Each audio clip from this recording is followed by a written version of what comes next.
အားလုံးပဲမင်္ဂလာပါခင်ဗျာ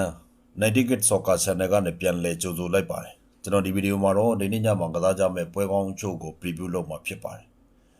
ဘောလုံးပွဲတွေကိုနေရာကျကျကစားကြတဲ့ညီကိုတွေကိုကြီးကျော်ခွန်ချစ်6နဲ့တွဲရောက်ဆက်သွယ်နိုင်ပါတယ်ပေါင်ကုန်း9ကိုခွန်ခွန်3 5 2 6တက်ကိုဆက်သွယ်ပြီးတော့မေကွန်းလေးတွေမေကိုနဲ့စိတ်ကြိုက်ဖြစ်တယ်ဆိုတော့လေကစားဖို့ဗျာဟိုမလို့ရဒီမလို့ရဆိုတဲ့စီကန်းလေးတွေတော့ရှိပါလိမ့်မယ်ကျွန်တော်ကြော်ညာပေးတာကငွေကြေးရေးစိတ်ချယုံကြည်ရတယ်ဆိုတဲ့တစ်ချက်သေးကိုပဲကြည့်ပြီးတော့ကြော်ညာပေးတာဖြစ်ပါတယ်ပြီးတော့ဒီညမှာတူကရောင်းပွဲထွက်မှာဖြစ်ပါတယ်စိတ်ဝင်စားတဲ့သူတွေအောက်မှာပါကြလေးရှိပါတယ်ဗျတွားရောက်မေးမြန်းစုံစမ်းနိုင်ပါတယ်အက်စတွန်ဗီလာနဲ့မန်ချက်စတာယူနိုက်တက်ကစားကြမယ့်ပွဲမြန်မာစံတော်ချိန်17နာရီမှာဖြစ်ပါတယ်ဗီလာကလက်ရှိအမှတ်ပေးစရာအဆင့်3ဗျဒီပွဲနိုင်လိုက်ရင်အပေါ်က2သင်းကိုသူဆက်ပြီးတော့ PR ပေးနိုင်မယ်ဒီပွဲပြီးရင် Chelsea Arsenal နဲ့သူတောက်လျှောက်ပွဲကြက်ကစားဖို့ရှိနေတော့ဒီပွဲကဗီလာအတွက်3မှတ်ရဖို့လိုတယ်လက်ရှိ current form ရလဲအင်ကွင်းအဝေးကွင်းနောက်ဆုံး Premier League 6ပွဲဆက်သူအနိုင်ရထားတယ်လောလောဆယ်မှာတော်တော်လေးကြွေကောင်းနေတဲ့အသင်းဗျ။ဘာကြောင့်အဲ့ဒီစကားကိုပြောရတာလဲဆိုတော့ तू အနိုင်ရထားတဲ့ပွဲတွေကိုကြည့်ကြည့်တကိုးအသာနဲ့ကပ်ပြီးတော့နိုင်တာကြည့်ပဲ1-0နဲ့နိုင်တယ်1-2နဲ့နိုင်တယ်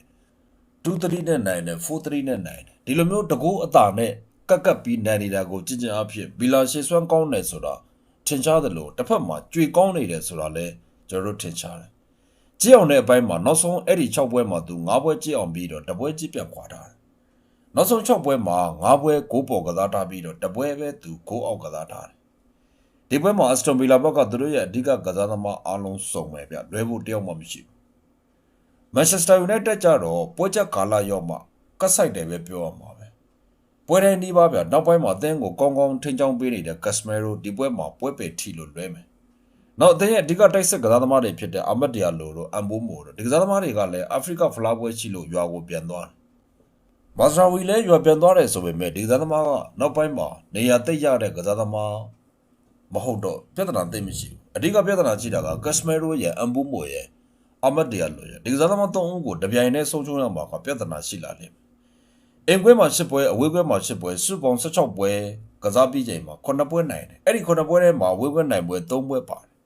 လီဗာပူးကို1-0နဲ့နိုင်တယ်ပဲလစ်ကို1-2နဲ့နိုင်တယ်ဝူဗာဟန်တန်ကို4-9ပြတ်သူနိုင်အဝေးကွင်းမှာနောက်ဆုံး9ပွဲဆက်တော့ရှုံးပွဲမရှိအောင်သူကစားထားတယ်။ဒါပေမဲ့မန်ချက်စတာယူနိုက်တက်ရဲ့အဓိကပြဿနာကအဝေးကွင်းခံစစ်ပဲဗျ။အဝေးကွင်းမှာပွဲတိုင်းကိုသူတို့ပေးဖို့ရှိတယ်။ဒီနှစ်သင်းကြားမှာဈေးကွက်တန်ဖိုးကွာဟမှုကိုကြည့်တော့ဒီနှစ်သင်းကြားဈေးကွက်တန်ဖိုးကွာဟမှုဘာမှမရှိဘူး။မန်ချက်စတာယူနိုက်တက်ကတော့ဈေးကွက်မှာအက်စတွန်ဗီလာထက်ပိုတာသေးတယ်။ဒဲကြီးလို့ပြောလို့ရတယ်လို့တရနုပ်10-20လောက်မန်ယူကတာတယ်။ဒီပွဲစတဲ့ကြီးမှာအက်စတွန်ဗီလာကနေဘော်ဒီဂျေးတရနုပ်90ပေးတယ်။ဂိုးပေါင်းကြီးက350ပေးတယ်မင်းညာကတော့ဘော်ဒီဂျေကတရနုတ်80လောက်အထိဖြစ်လာတယ်ကိုပေါင်းဂျေက 3D ဖြစ်လာပြီးတော့အခုမြန်မာစံတော်ချိန်နေ့လယ်12နာရီလောက်မှာအက်စတွန်ဗီလာရဲ့ဘော်ဒီဂျေဒီတရနုတ်60ဖြစ်လာတယ်ကိုပေါင်းဂျေ 3D ဝင်ရိုးကနေ320ဖြစ်လာတယ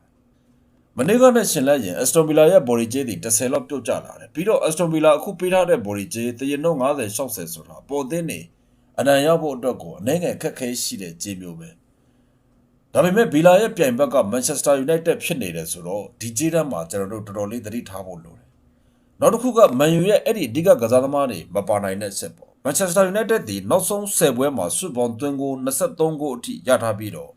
့အဲ့ဒီ23ဂိုးထဲမှာကတ်စမဲရိုရဲ့အမ်ဘူမိုရဲ့အာမတ်ဒီယာလိုရဲ့ဒီကစားသမား3ယောက်ပေါင်းသွင်းထားတဲ့ဂိုးကစုပေါင်း10ဂိုးတောင်ရှိတာဆိုတော့ဒီကစားသမားတွေမပါတဲ့မန်ယူဒီပွဲမှာဂိုးရဖို့ရုန်းကန်လာရနိုင်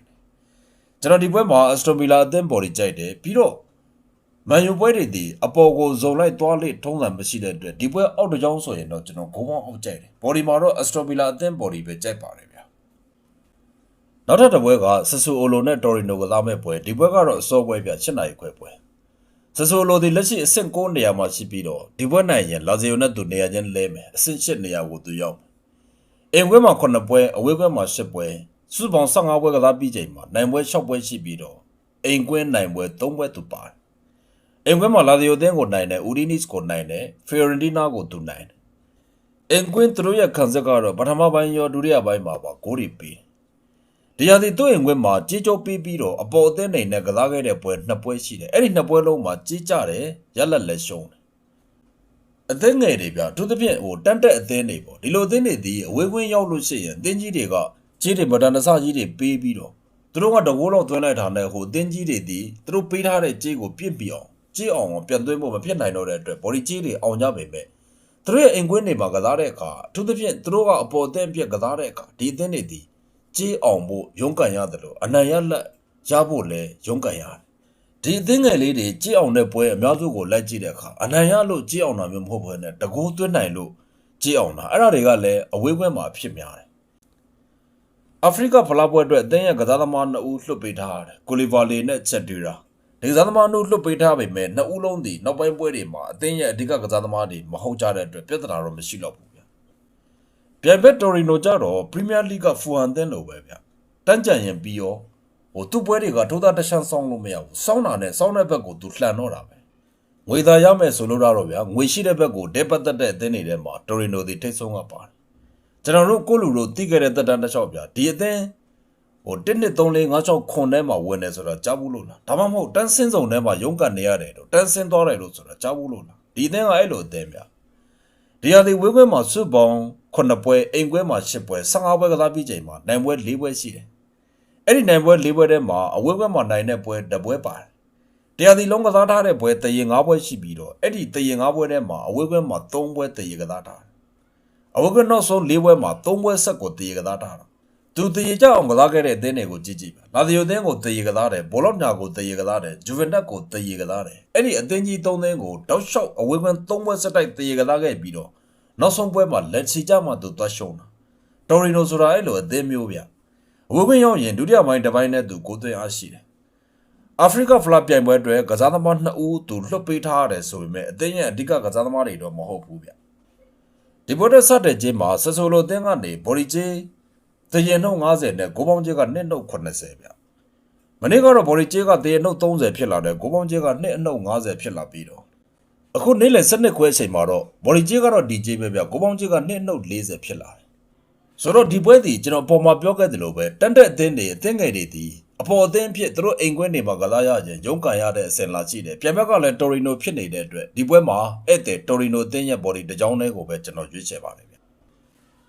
ဗီလာရီယယ်နဲ့ဘာစီလိုနာကစားကြမဲ့ပွဲက9:45မှာဗျဒီပွဲကမနေ့ကအထိဘာစီလိုနာအသင်းကနေဘော်ဒီကျေး1ပေါင်း80ကိုပေါင်းကျေးက4ပေါင်း50အခု7ခွဲချိန်မှာကြတော့ဘာစီလိုနာဘော်ဒီကျေးဒီ1ပေါင်း60ဖြစ်လာတဲ့ကိုပေါင်းကျေးက3နှုတ်90လောက်ထိဖြစ်လာပြီးတော့ကျင်းဝင်ရတဲ့အတွက်ရ50လောက်ထိပြုတ်ကျလာတာကိုတွေ့ရတယ်လေအပေါင်း90ကနေ3နှုတ်90ထိဖြစ်လာပေမဲ့ဘာစီလိုနာကအဝေးကွင်းရောက်ရင်ပေးကိုပိုများတယ်သူကိုပေါ်တဲ့ပွဲတွေဒီဝေးကွင်းမှာပိုများတဲ့အတွက်ဒီပွဲမှာတော့ကျွန်တော်6ပေါင်းအပေါ်တစ်ကြောင်းတည်းကိုပဲကျွန်တော်ကြိုက်တယ်ဗျတိတ်များများဆဆစဉ်းစားမနေတော့ပါဘူးအစောထိလိုက်နားထောင်ပေးကြတဲ့တယောက်ချင်းစီတိုင်းကျေးဇူးအများကြီးတင်ပါတယ်ဗျမြန်မာပြည်ကြီးမြန်ဆုံးအေးချမ်းပါစေအာတမတရားလဲမြန်မြန်ကြဆုံးပါစေခင်ဗျာ